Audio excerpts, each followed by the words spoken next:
Hello students, my name is Tasim Khan और आप देख रहे हैं मेरा यूट्यूब चैनल एडवेंट अकेडमी 0007। तो स्टूडेंट्स, आज हम स्टार्ट करने वाले हैं BCom 6 semester Delhi university management accounting. और जो मैं राइटर यूज़ करूँगा मैनेजमेंट अकाउंटिंग के लिए वो महेश्वरी मित्तल जो है उनकी बुक यूज़ करने वाला हूँ मैं। तो स्टूडेंट्स में टोटल 7 चैप्टर्स हैं जो 7 चैप्टर कवर करने हैं। तो फ़िलहाल आज हम जो चैप्टर करने वाले हैं वो chapter number 4 standard costing and variance analysis. बहुत इंपॉर्टेंट चैप्टर है और एग्ज़ाम में इसमें से कोई क्वेश्चंस आएगा ही आएगा, चाहे कुछ भी हो जाए। देखो होता क्या है स्टैंडर्ड कॉस्टिंग, तो इसके 4 कंपोनेंट्स होते हैं।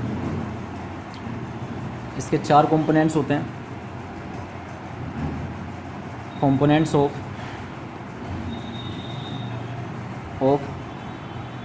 Standard costing. 4 कंपोनेंट्स जिनके बारे में पढ़ना है। एक तो मटेरियल के बारे में पढ़ना है हमको, और एक पढ़ना है हमें लेबर के बारे में पढ़ना है, और एक पढ़ना है हमको किसके बारे में, ओवरहेड्स के बारे में पढ़ना है, और तीसरा पढ़ना है आपको किसके बारे में, सेल्स के बारे में। तो 3 के बारे में हमें इसमें पढ़ना है।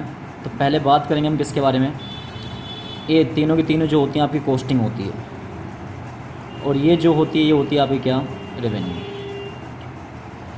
तो इसमें होता क्या है, सबसे पहले मैं किसके बारे में बात कर रहा हूँ। 2 चीज़ें होती हैं इसके अंदर, एक होती है आपकी एक एडवर्स होता है और एक फेवरेबल होता है। एडवर्स क्या होता है और फेवरेबल किस कौन सी सिचुएशन होती है। अगर हम बात करूं कॉस्टिंग के हिसाब से, कॉस्टिंग जो है वो 2 तरह की होती है आपकी। एक होती है आपकी स्टैंडर्ड कॉस्ट और एक होती है आपकी कौन सी, एक्चुअल कॉस्ट।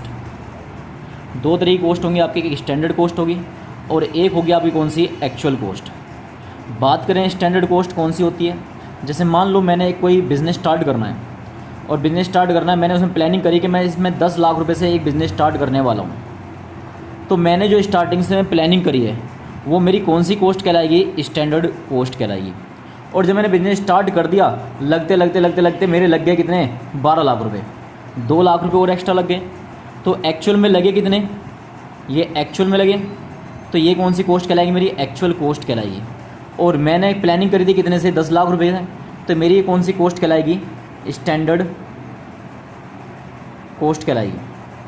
तो 2 होती है, एक स्टैंडर्ड कॉस्ट और एक होती है कौन सी आपकी, एक्चुअल कॉस्ट। मैंने प्लानिंग करी कितने रुपए से, 10 लाख रुपये प्लानिंग करी कि मैंने को 10 लाख रुपये लगाने हैं और मैं बिज़नेस स्टार्ट करना है। और जब मैंने बिज़नेस स्टार्ट करने करा और काम करना शुरू करा, और लगते लग गए कितने, 12 लाख रुपये। तो मतलब जो प्लानिंग करी आपने वो स्टैंडर्ड कॉस्ट कहलाएगी, और जो एक्चुअल में लगा है वो कौन सी कॉस्ट कहलाएगी आपके लिए, एक्चुअल कॉस्ट कहलाएगी। देखो अगर आपकी स्टैंडर्ड कॉस्ट क्या होती है, ज़्यादा होती है, और एक्चुअल कॉस्ट क्या होती है आपकी, कम होती है। मतलब मान लो मैंने यहाँ प्लानिंग करी 15 लाख रुपए की, और मेरे लगे कितने, 10 लाख रुपए। तो मतलब 5 लाख कम लग गए। तो ये 5 लाख रुपए जो मेरे कम लगे हैं, तो मेरे लिए अच्छी बात है, बेकार बात है, अच्छी बात है। तो इसका मतलब ये कौन सी सिचुएशन होगी मेरे लिए, फेवरेबल की। कौन सी सिचुएशन कहलाएगी मेरे लिए, फेवरेबल। इसके बाद अगर मैं बात करूँ कि एक्चुअल कॉस्ट अगर आपकी क्या है, ज़्यादा है, और स्टैंडर्ड कॉस्ट जो है आपकी क्या है, कम है। एक्चुअल कॉस्ट क्या है आपकी, ज़्यादा है, और स्टैंडर्ड कॉस्ट क्या है आपकी, कम है। तो मतलब मैंने बोला कि मैंने प्लानिंग करी 15 लाख रुपए की, और मेरे लग गए कितने, 20 लाख रुपए। तो ज़्यादा लग गए आपकी सोच से, तो इसका मतलब ज़्यादा लग रहे हैं, तो इसका मतलब ये कौन सी सिचुएशन कहलाएगी आपके लिए, एडवर्स। अगर एक्चुअल ज़्यादा है तो एडवर्स है, और एक्चुअल अगर कम है तो आपका कौन सा होगा, ये फेवरेबल होगा। रेवेन्यू में इसका उल्टा होता है। रेवेन्यू में अगर स्टैंडर्ड रेवेन्यू क्या है आपकी, ज़्यादा है, और एक्चुअल रेवेन्यू क्या है आपकी, कम है। मैंने कहा स्टैंडर्ड रेवेन्यू क्या है आपकी, जो आपने प्लानिंग करी कि मैं 10 लाख रुपए मैंने इससे क्या करना है, मैंने कमाने हैं, लेकिन कमाते कमाते मेरे कम पाए कितने, 8 लाख। मैंने प्लानिंग करी 10 लाख रुपए कमाने, मेरे कमे कितने 8 लाख रुपए, तो 2 लाख कम कम रहे, तो इसका मतलब ये कौन सी सिचुएशन होगी आपकी एडवर्स की। और मैं कह रहा हूँ अगर एक्चुअल रेवेन्यू क्या है ज़्यादा है, एक्चुअल रेवेन्यू क्या है आपकी ज़्यादा है और स्टैंडर्ड रेवेन्यू जो है आपकी क्या है वो कम है, स्टैंडर्ड रेवेन्यू क्या है आपकी कम है, तो इसका मतलब ये जो सिचुएशन कहलाएगी आपके लिए कौन सी कहलाएगी आपके लिए, ये सिचुएशन कहलाएगी आपके लिए फेवरेबल कहलाएगी। भाई मैंने प्लानिंग करी है, भाई मान लो 2 लाख रुपए बचाने मेरे को, और बचाते बचाते मेरे बच गए कितने 3 लाख, या 3 लाख मेरी 2 लाख की कमाई करनी थी, हो गई कमाई कितने की मेरी 3 लाख की।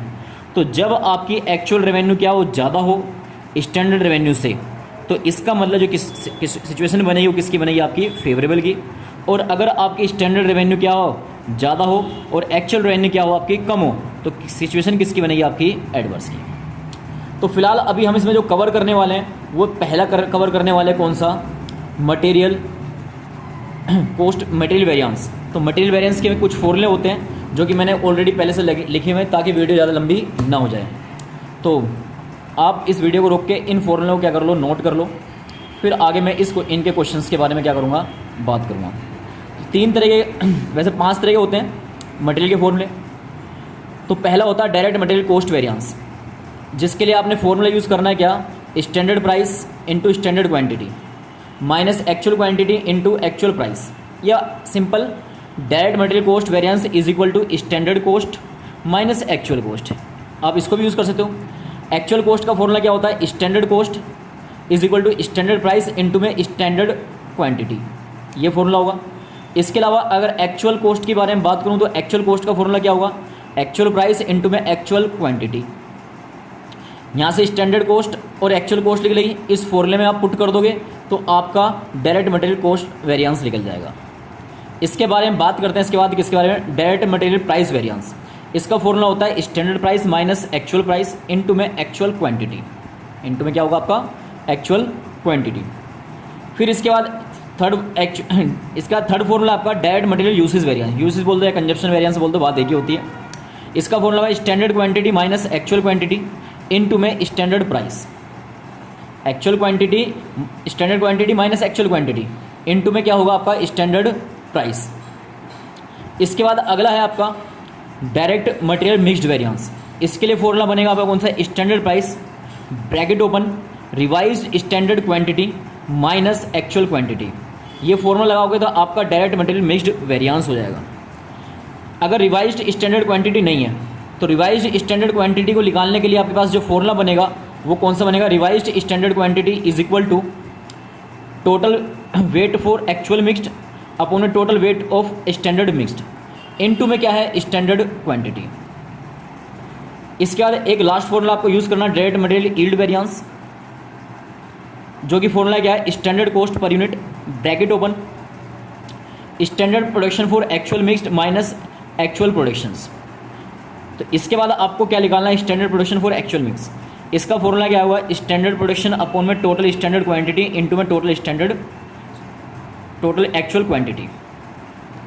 तो ये फॉर्मूला आप नोट कर लो और फिर हम इसके बारे में बात करेंगे, इन क्वेश्चंस के बारे में बात करेंगे।